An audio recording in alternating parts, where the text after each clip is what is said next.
In this special edition of Conflict Zone, we are presenting the highlights of a high-level panel on the Israeli-Palestinian conflict, which took place at this year's Munich Security Conference. Hello, everyone, and a very warm welcome to Peace in Pieces, the Future of Israeli-Palestinian Relations Town Hall. This is a special edition of Conflict Zone coming to you from the Munich Security Conference. Our conversation will begin with the Palestinian Prime Minister. Thank you very much for your time this morning. And then we will open up to a high-level panel who will be joining us here on the stage.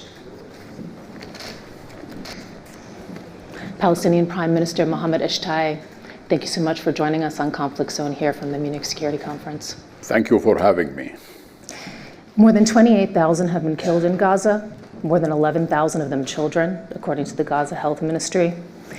Isn't it time for Hamas, which many countries around the world consider to be a terrorist organization, to release the remaining hostages and try and bring an end to this conflict? By all means, all our eyes are focused on the sufferings of the Palestinians, both in Gaza Strip and in the West Bank. And what is immediately needed is a ceasefire. And what is more needed is to allow international aid to get into Gaza, not only through one single entry, but through all the entries that are there. As you rightly said, not only 28,000 Palestinians have been killed, but also 70,000 Palestinians have been injured. 281,000 Palestinian homes have been destroyed between partial destruction and complete destruction, but also 1.7 million Palestinians have been pushed out of their homes into one single geography that's called the Rafah area, and now the Israeli army is intending to encourage into Rafah. So all what we need now is an immediate ceasefire and allow international aid to get into Gaza. Let's talk a little bit more about those prospects, because the PA President Mahmoud Abbas called on Hamas this week to complete a deal quickly, and I'm quoting here, to spare the Palestinian people suffering. Do you think that Hamas cares what Abbas and the PA has to say? Do you think they're listening? Our president is the president of all the Palestinians, of course, and we do care for our people. And we would like to see an end to these atrocities. We would like to see the release of all the hostages, and we would like to see a deal that is there in the making as soon as possible, because every single day that is delayed, it means more killings, it means more sufferings, and it means more disaster for the people. All eyes are on Rafah right now, as you've highlighted. There's been months of speculation that the Israeli invasion of Gaza could end with millions being pushed into Egypt. The latest reports are saying that Egypt is actually building a walled enclosure along the border. We heard from the Egyptian foreign minister yesterday. He said that they are preparing safe areas for refugees. Do you know what's going on there? Are they talking with you? Are they coordinating with you? Yes. First of all, Egypt is not going to allow anybody to cross the borders. Second, you are right that Are you sure about that? Is that going to hold? It looks like they're preparing something. Yes, we are sure about that. Egypt is not going to allow Palestinians to enter into the Egyptian territory. We don't want Palestinians to move from Gaza into Egypt, even though there is an Israeli program to really push Palestinians out of Gaza in an attempt to rehabilitate Palestinian refugees into other areas. This is not something that is new. Where are these people to go? Because they are planning an offensive on Rafah. Or are you optimistic that that won't happen? People should be allowed to go back to their homes in the north of Gaza. People should be allowed to go back to their homes in the middle of Gaza. The only way should not be out of Gaza into Egypt. Now, what Israel is doing is what one can call a cattle shoot exercise, pushing everybody into the Rafah crossing. That should not be allowed. I know, and we know, that it has been an Israeli program to push people out of Gaza. We and the Egyptians have been working hard not to allow this to happen. The Israelis would, of course, dispute that. The Israelis would dispute that. Well, the Israelis can't say anything, but also the reality speaks for itself. We know that this has been the Israeli program to push people out of Gaza. So the most important thing for us, the international community, is to push the Israelis to allow people to go back to their homes. This is the only thing that can happen. Not only that, but also to stop immediately the atrocities. Netanyahu has achieved nothing until now. He achieved one thing. He killed 28,000 people, he injured 70,000 people, and he destroyed 281,000 housing units. This is the only thing that Israel has achieved in Gaza until this single minute. Israel, for its part, says that it wants to avoid another October 7th, while Hamas has slaughtered some 1,200 people on October 7th. There's evidence of sexual violence, rape, mutilation. I mean, do you really think that they would stop until they feel that the threat is over? That they've regained some sort of sense of security? The history of Palestine did not start on October 7. The Palestinian sufferings started in 1948. And this cycle Let's of violence... talk about the now. We know the history. There's two different versions of it. Let's talk about the now and what happens going forward. You are asking about now, yes. My duty is to make it clear to the audience so that the people understand the macro picture, not only the little tiny micros. Even though the situation on October 7 has been disaster, catastrophic for everybody, and we don't accept the fact that civilians have been killed. This is something that we totally don't accept. But we should not allow the cycle of violence every now and then to repeat itself. The Palestinian issue has to be settled. And now it is the time that we find solutions. It is not the time that we speak about processes. We are sick of processes. Now we have to go from the floor to the ceiling, and from the ceiling to the floor, i.e., no more processes. We need a recognition of a state of Palestine, and then we go into details. So the history of the Palestinian catastrophe did not start October 7. The last cycle of violence started October 7, yes. But before that, 67, 1982, all these sort of things, we need to put an end to this Palestinian suffering. So then let's move then from the prospects for a ceasefire now to the prospects for a two-state solution. The Palestinian Authority, your organization, you're seen as weak and having legitimacy issues. Hamas is considered a terrorist organization, just carried out the worst attack on Israel in its history. Israel, for its part, has its most right-wing government in history, with a prime minister who is opposed to a two-state solution quite vehemently. Are you in a position to get a deal done? How can you tap into the international momentum when you have those conditions among the parties? Let me just reflect on the points that you mentioned one by one. First of all, you are right that we are in a big position. The Israeli army encourages into our cities, into our refugee camps, in our villages, and the Israeli army has reoccupied every single part of Palestine, one. Second, the Israeli government has deducted substantial amount of our money, so we have not been able to pay salaries for the last 3 months. So, not only that, 700 checkpoints have been imposed in the West Bank, in addition to what is happening in Gaza as well. So therefore, when we speak about a weak situation in Palestine, you're 100% right. The Israeli army is not allowing us to function because we are under occupation. Wait a minute. Well, let me finish, because you asked me a question, so let me answer you. The other important issue is the two states. The biggest problem today is that the Israelis used to say about us, they don't have a partner. Now I can easily claim, back to your question, that we don't have a partner in Israel. Our president, all of us, have been extending our hands for the Israel to sit down and settle this issue. Arab states, Israel's allies, they want, and I'm quoting here, a revamped and revitalized Palestinian Authority that can play a role in post-war Gaza. Abbas says that the PA is ready to take responsibility for Gaza immediately after the war. I mean, Palestinians are tremendously dissatisfied with the PA. We've seen the protests in Ramallah. 90% of Palestinians the Israeli occupation. 90% of Palestinians want Abbas gone. 90%. No. 90%. Wait a minute. Does he need to go? Does he need to go quickly? No, wait a minute.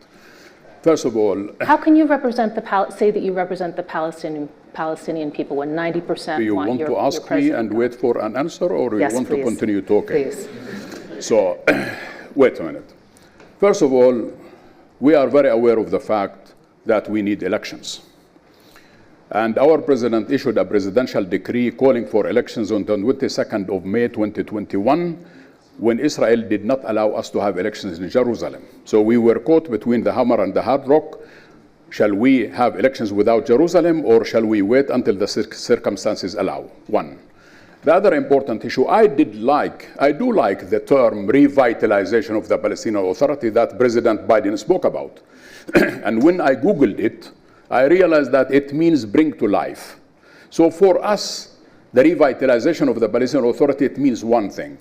For me, allow us to function. So this is not my question, Mr. Prime Minister. You've announced reforms.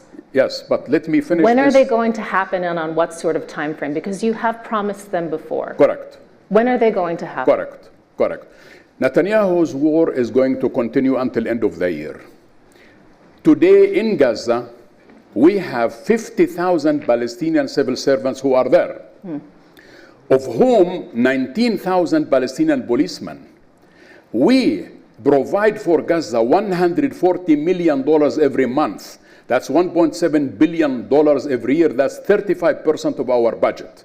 Is Abbas going to appoint a deputy who has power, who has authority? This is what, if you can hold elections, is he going to appoint a deputy?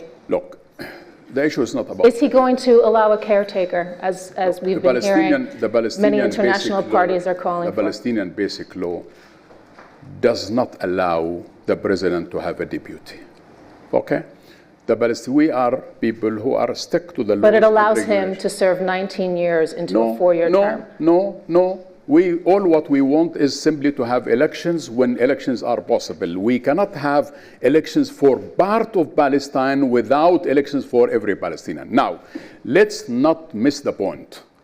The issue of Palestinian reform is something that we initiated. I myself presented it to the international community, and just to answer your previous question, we are implementing it step by step in full coordination with the international community and with full partnership with Germany, with the United States, with Europe, and with others. We have the institutions, we have the capabilities, we have everything. Our serious problem is that we are under occupation and our people, they suffer, and your audience should be aware of the fact that the Palestinians are under Israeli military occupation and we need this occupation to end. It's not about reform, it's not about anything. It's about Palestinians, they're looking for one thing, that's end of occupation and establish a sovereign, viable, contiguous state of Palestine side by side the state of Israel. That's what we want. We have limited time and there's one more aspect that we need to get to here, because you have said that, and I'm going to quote you here, we should realize that Hamas is an integral part of the Palestinian political mosaic. You've called on them to join the PLO's political program. Where do you see Hamas's role? And do you worry that you risk alienating international partners who consider it to be a terrorist organization, Israelis also who are deeply traumatized by the October 7th attacks? We all know that Netanyahu tried to buy quietness for money, and therefore he had a deal with Hamas. And also for us, of course Hamas is an integral part of the Palestinian political arena. But in order for Hamas to be a member of the PLO, there are certain prerequisites that Hamas has to accept the political platform of the PLO, that we have an understanding on issues that has to do with resistance, and that we are calling for popular resistance and not anything else. And therefore, if Hamas accepts, and we have been in dialogue with Hamas before October 7 in Al Alamein. Are you speaking with them directly right now? No. Are conversations happening? Not now, but Russia has invited... So you still speak through intermediaries? Russia has invited all Palestinian factions who will be meeting on the 26th of this month in Moscow, and they have invited all Palestinian factions. We will see. If Hamas is ready to come to ground with us, we are ready to engage. If Hamas is not going to come to ground with us, that's a different story. But we need a Palestinian unity under any circumstances. But I mean, we're talking about Hamas here. This is, an organization that has a history of undermining peace through violence. They reject the Oslo Accords. They're committed to armed resistance against Zionism. I mean, look at the brutality of October 7th, where they slaughtered more than 1,000 people, took hundreds of hostages, the youngest being 9 months old, evidence of sexual violence, rape, mutilation.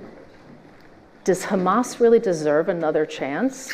Look, as I told you, one should not continue focusing on October 7.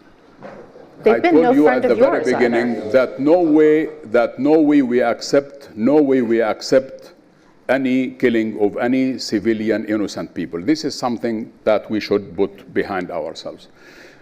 Under any circumstances that we need to have a situation in which Palestinians are united, but again on our political agenda. Is the PA so weak that Hamas is your only option? Their ground. We are not going to go to their ground. We want them to come to our ground. Our ground is very clear. 2 states on the borders of 67, through peaceful means. We have been engaged in negotiations for 33 years. Unfortunately, negotiations did not materialize in and into the conflict. We are now saying we need a serious paradigm shift from talks into a resolution that United States, Europe does recognize the state of Palestine on the borders of 67, and Palestine will be admitted as an independent sovereign state as a member of the United Nations. Even before the war in Gaza on October 7th, the vast majority of Palestinians said that armed struggle is the most effective means of ending the Israeli occupation. We've been talking a lot about diplomacy here. We're here at the Munich Security Conference. But this sentiment among Palestinians, does it worry you? Palestinians, they want a solution. We tried armed struggle from 1965. They're frustrated. They're very frustrated, of course. Not only frustrated, Palestinians are angry. Palestinians are frustrated. Palestinians are starving. There are 9,000 Palestinians are in prisons. There are thousands of martyr families. Israel has arrested 6,000 Palestinians since October 7 until today. Today we have 9,000 Palestinians in Israeli prisons, humiliated under impossible conditions. So therefore, they're not only frustrated, they are angry. The Palestinians, they need end of occupation, and the Palestinians, they need to live free. This is where you end the frustration, you end anger, you end violence. That is how you end the conflict, by giving people their rights, is not by looking at cosmetic things. We need to look at the roots of the issue, not only at the symptoms of the issue. That is where, and the roots of the problem for the Palestinians is end of occupation. That is the name of the game. Palestinian Prime Minister Mohammed Ishtay, thank you so much for your time. Thank you for joining us on Conflict Zone here from the Munich Security Conference. We're going to continue our conversation now with our panel. We are joined by Tzipi Livni, former Foreign Minister of Israel. Thank you for your time. Ayman al-Safadi is going to be joining us in just a moment, the Foreign Minister of Jordan. We are joined by Jose Manuel Alvarez Bueno, Foreign Minister of Spain, and Melanie Joly, Foreign Minister of Canada. Welcome to all of you. Thank you for your time. And thank you. As we wait for the Jordanian Foreign Minister to join us, Tzipi Livni, I'd just like to get a very brief comment from you at the beginning.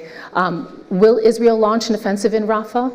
I think that if our security needs are, and I do support it, to dismantle Hamas from its military infrastructure, and hopefully to replace Hamas with a more legitimate and pragmatic regime, the Israeli army will take the necessary step, including taking in consideration international humanitarian law as we need to.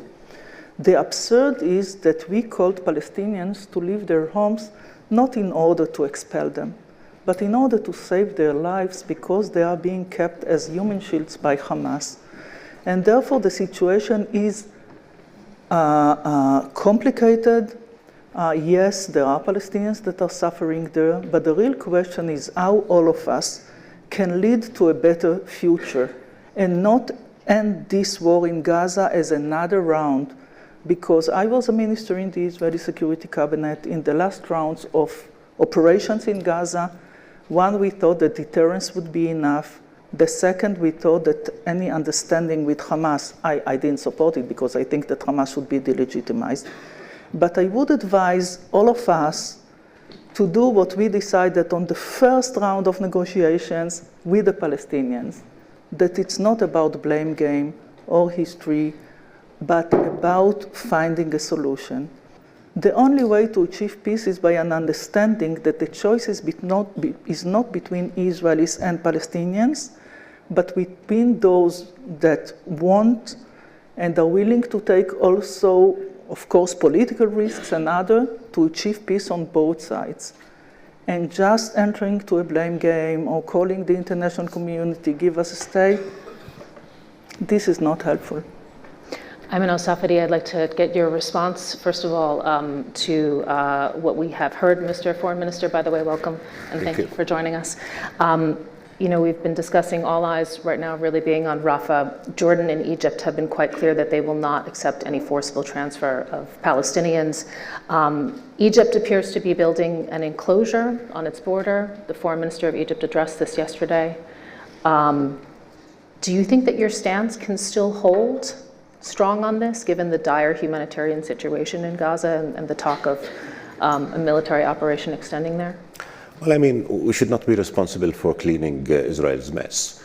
And before I address that, we got to frame things in the right perspective. What we see in Gaza is a devastating war, mass murder, destruction of the livelihood of 2 million people, pushing people to the abyss, destroying hospitals, killing journalists, killing medics, killing humanitarian workers.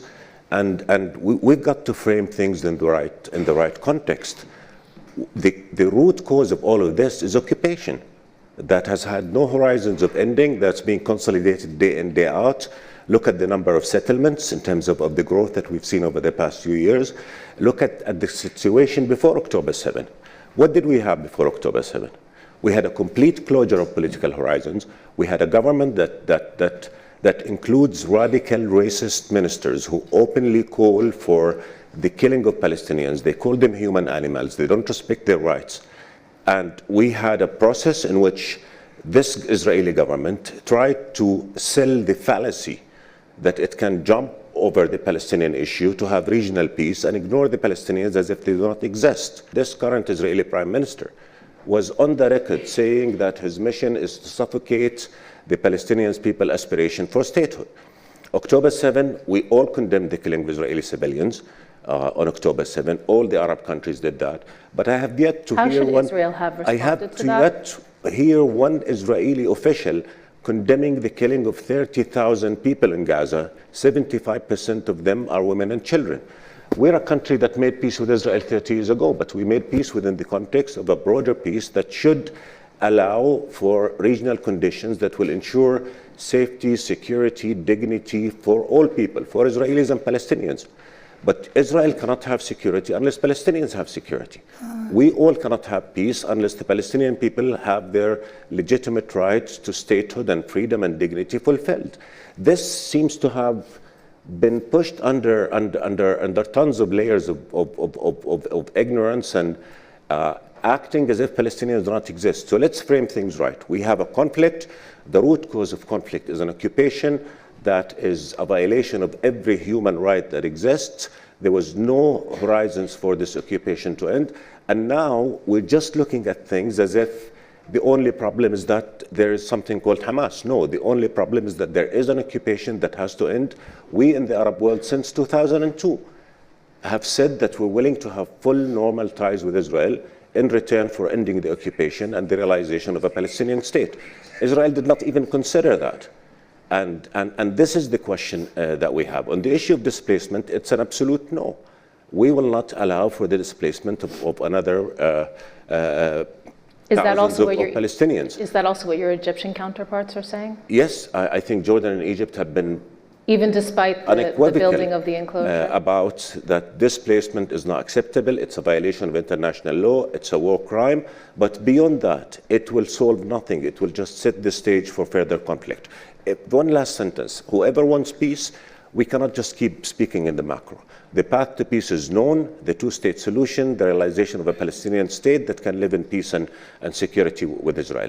Every other talk about political horizon or about peace is, I'm sorry, it's ignoring the issue and it's assuming that you can continue to control the life of 5 million people and deny them every human right and say, I want peace. How is that possible? I'd like to turn to the Spanish foreign minister right now and get the EU's and the Spanish views here, because you are among the EU countries most critical of the rising death toll in Gaza and Israel's operation there.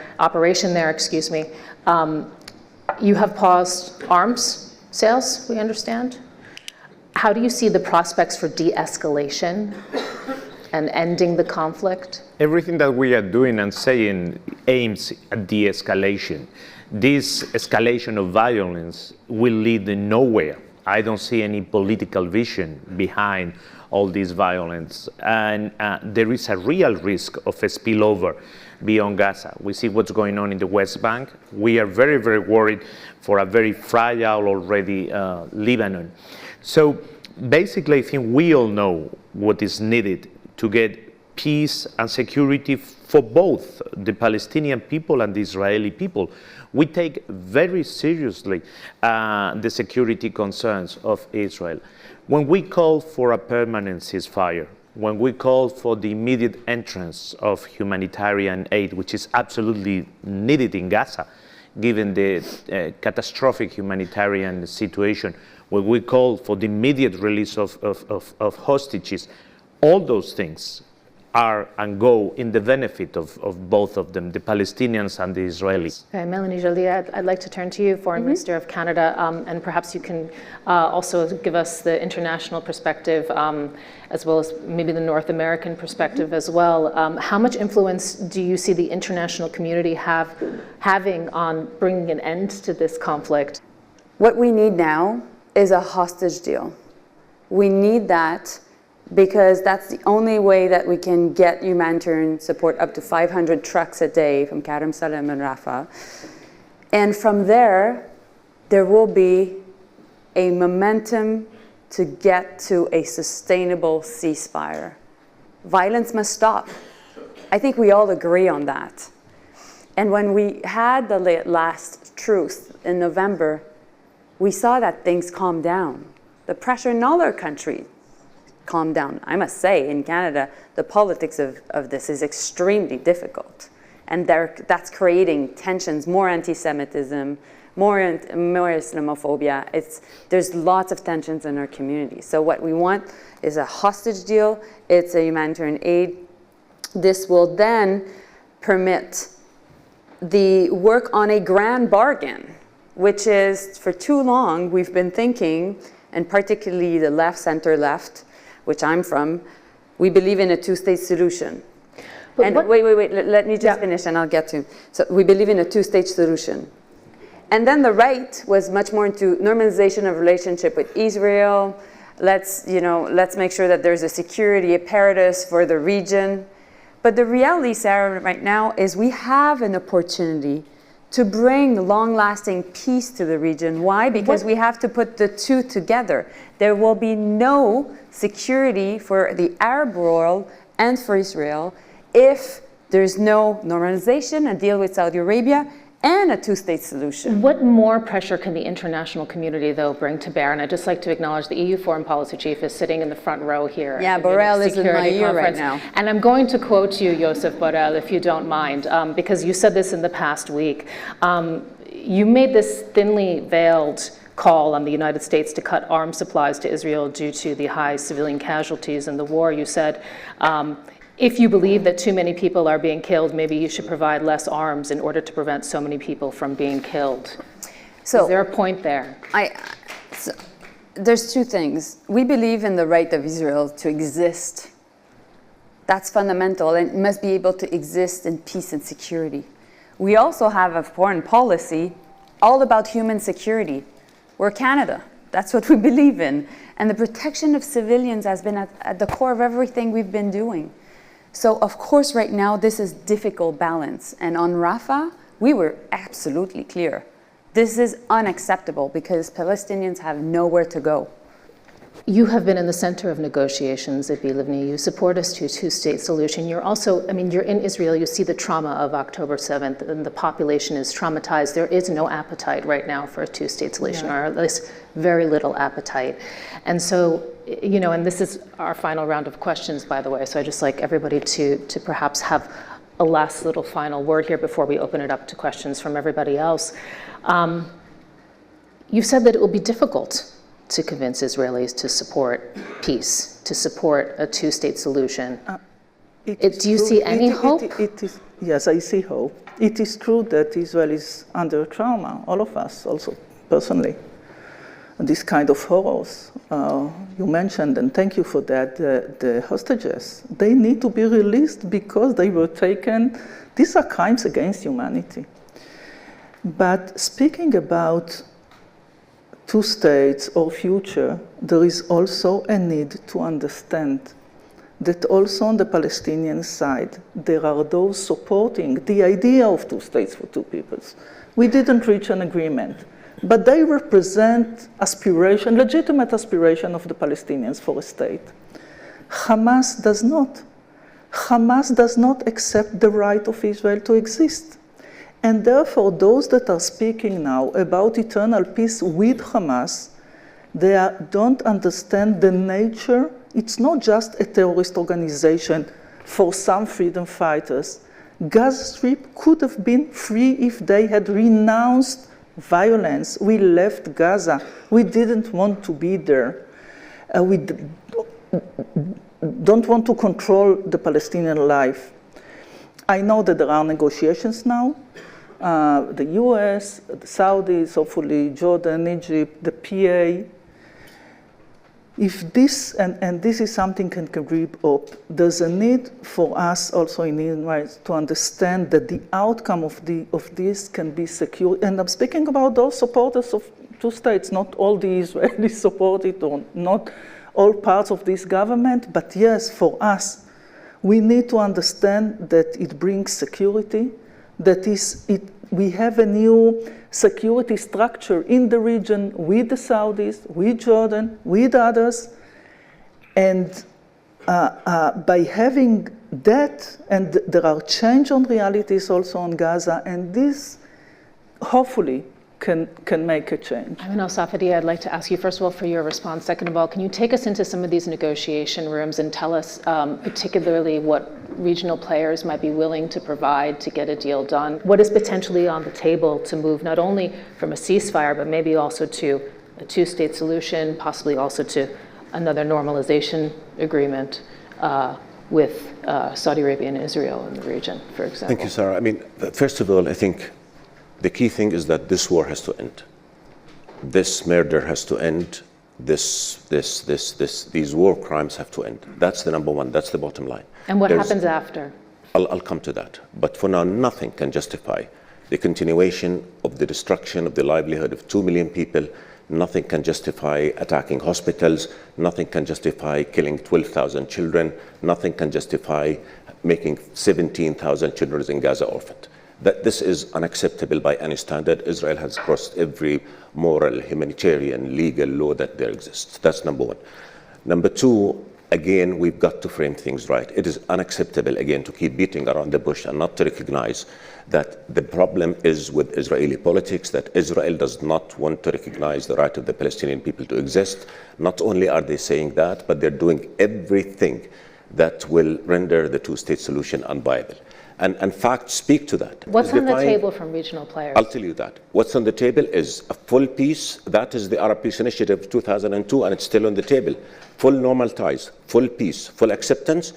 But that cannot happen without ending the occupation and giving the Palestinians their rights. We cannot solve the conflict unless we recognize that there are 5 million Palestinians under occupation whose lives are totally hostage. Talk about Gaza now and the hostage deal. Israel is taking 2 million Palestinians hostage in Gaza. And I'm sorry, Israel did not end its occupation of Gaza. Legally, Gaza was still occupied. We say, okay, Israel got out of Gaza, but they besieged their borders, they besieged their skies, they denied the entry of anything into Gaza without the permission of Israel, and they say we freed Gaza. Gaza was an open prison even before October 7. Gaza was besieged. Again, for the hostage deal, by the way, I'm sure you heard the Qatari Prime Minister. Whoever wants a deal does not walk away from negotiations. Israel walked away from negotiations. I personally believe that this current Israeli government does not want a hostage deal, does not want this war to end. It wants to continue with this war. I'd like everybody's final thoughts. We'll begin with Melanie Joly. Yeah, I think that this conflict has had proportions that are unacceptable. But I really believe, Sarah, and having spent so much time with Ayman, with Faisal from Saudi Arabia, with Tony Blinken, there's way more people agreeing at the international level on what needs to be done. and way more interest in putting pressure. The problem we have is we don't necessarily have dancing partners right now. And I think that is why the most preoccupying thing right now, which would allow the right political momentum, is a hostage deal and humanitarian aid. I really think that we need to put pressure on Netanyahu. We need to do the difference between Israel and the Netanyahu government as well. We need to make sure also that we have allies in Israel to put pressure also on the Netanyahu government, and that's his job, and we will support Ayman and Jordan and the king and all the Arab states. We need a reform PA, because right now Hamas has too much legitimacy in the eyes of Palestinians that are too much suffering right now. So we need to be able to help them, to offer them, the people, a new generation of young Palestinian leaders that will be at the table to create this state. Mr. Foreign Minister, your final thoughts. It's very clear that the hope of the Palestinian people and the security of the Israeli people are completely interlinked, and we cannot escape to that. And the hope of the Palestinian people has a name, a Palestinian state, a realistic Palestinian state, and that means Gaza and the West Bank under one single Palestinian authority, connected by a corridor with an exit to the sea and with its capital in East Jerusalem. And what we have to do is to help that. So for today is the immediate release of hostages and the permanent ceasefire. But for tomorrow, not for after tomorrow, for tomorrow is the Palestinian state. It's the only way in which both of them will have peace, security, and the whole Middle East stability. I'm not asking the world to turn a blind eye to what Israel is doing in Gaza, but judge us in according to your own moral and legal justice and legal system, because the loss of life for Israeli and Palestinian, I mean, it's the same. We are not speaking about the nature of the grief. It's awful. But here you have those that target civilian deliberately, targets, killed, raped. This is who they are.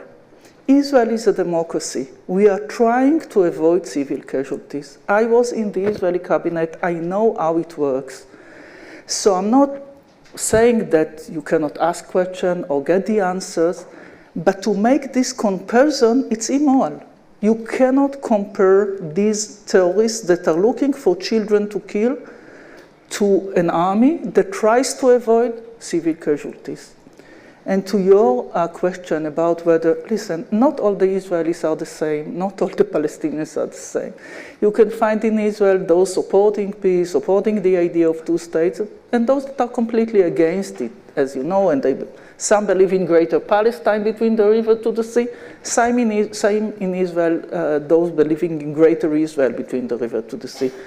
I hope, and this is the only hope for Israelis and Palestinians alike, to find on both sides the leadership that understands that the best option for their own people is to find the way forward and to acknowledge the legitimate rights of the other side. And therefore, I'm using not just the word of two states, but two states for two peoples that gives an answer to national aspiration of different peoples. I negotiated peace.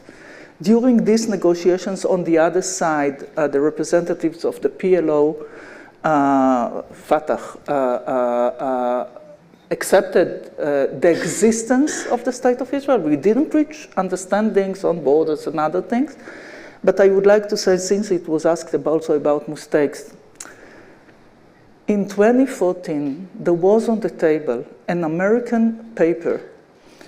I think it was just and fair to the Palestinians as well. And unfortunately, no answer was given. So sometimes the choice between 0 or 100% of what you want gives you a 0. And I hope that both sides would understand the nature of compromises that are needed. Mr. Deputy Prime Minister. Thank you. Look, first of all, Palestinians have rights, and we cannot just keep talking about Palestinians as having hopes and aspirations. They have rights. Those rights are embedded in international law. Those rights are embedded in humanitarian law. The rights of the Palestinians to exist in their own state, independent, sovereign, on June 4, 1967 lines with East Jerusalem as capital is something that is the only way to move forward. And it's not slogans, it's reality. And if we want to talk about what existed and what did not exist in the past, I think we'll be having a different conversation. Let's look at the future. The future that we seek in the Arab world is a future of peace for Palestinians, for Israelis, for everybody. To have that, Israel's legitimate concerns for security and others should be addressed. The Palestinians' right to freedom and statehood must be addressed as well. That's number one. Number two, we cannot continue to talk about what's happening in Gaza as if it's something that you could just look at and glance at and move over. No, there's a catastrophe happening in Gaza. Innocents are being killed. The Israeli army is killing children in Gaza, is killing women and children in Gaza, is destroying hospitals in Gaza, destroying schools in Gaza. And that has to be recognized. The Arab world did recognize the trauma of October 7. Israel has yet to recognize the trauma that has been brought on Palestinians day in, day out. Every day, hundreds of Palestinians are being killed. In Gaza, and by the way, on the West Bank, do you know that even before October 7, 2023 was the bloodiest year for Palestinians in over decades? That's before October 7. The number of Palestinians killed on the West Bank is the highest in decades. That is the policy of this Israeli government, which again has ministers that openly call for the killing and destruction of Palestinians. So that's the thing. So to move forward, I think we just need, this war has to stop, and the world has to stand up to its responsibility. There should be consequences. And again, to your question about reforms and others, the whole world now is saying the only path forward is two-state solution. The whole world is saying humanitarian aid should be allowed into Gaza. The whole world is saying civilians should be protected. And Israel has done none of that. And ask any Israeli. Israelis will only tell you what they don't want. Tell us what you want. Do you want the two-state solution or not? So I think that's how we frame the conversation. To move forward, again, the war has to end, and we need to start implement a plan that would realize a Palestinian state, and that will be the only guarantee of a future of peace for Palestinians and for Israelis. Unfortunately, we have to leave it there. And apologies to everybody that we've run over time. That concludes our panel. Thank you so much.